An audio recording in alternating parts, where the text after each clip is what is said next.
Hello everybody. Irregular verbs in English can seem to be almost impossible to learn, but there are some regular patterns to these irregularities.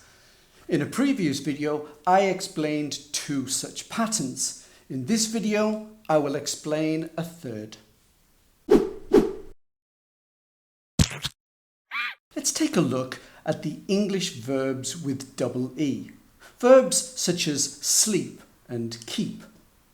A lot of these so-called irregular verbs follow the same patterns when conjugating them in the past forms. Double E becomes a single E sound, keep the P and add a T. So sleep becomes slept, keep becomes kept, weep becomes wept, sweep becomes swept. This is the case when using these verbs in the single past and in the past participle form.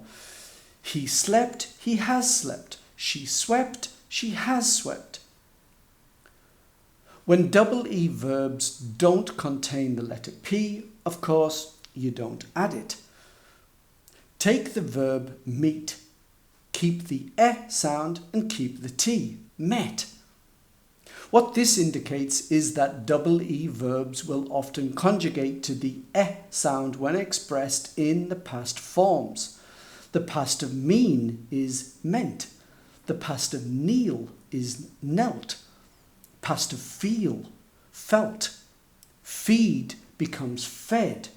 Read becomes read, although the spelling is the same.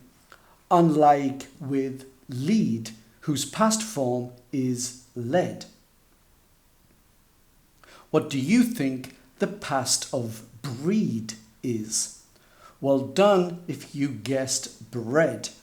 You notice that double E verbs that end in D keep the D ending in the past forms. We don't change it to a T. Of course, not all double E verbs follow this pattern. The past of need is needed. The past of agree is agreed.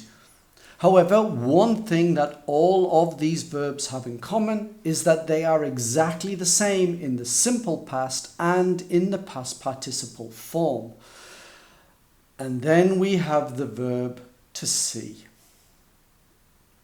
Look, anyone who has learned English knows the rules are not straightforward. But let's take a look at the verb learn, and with it the verbs dream, lean, deal and earn. These verbs sound like double E verbs.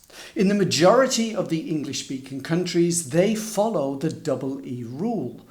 Dream becomes dreamt, lean becomes lent, learn becomes learnt. It is only in American English that these words take on the regular ED form.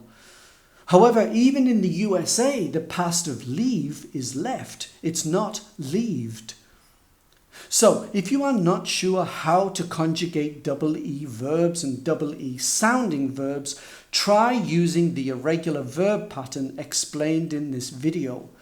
Chances are you'll either be correct or sound British, which is really the same thing. Anyway, thanks for watching. Bye-bye now.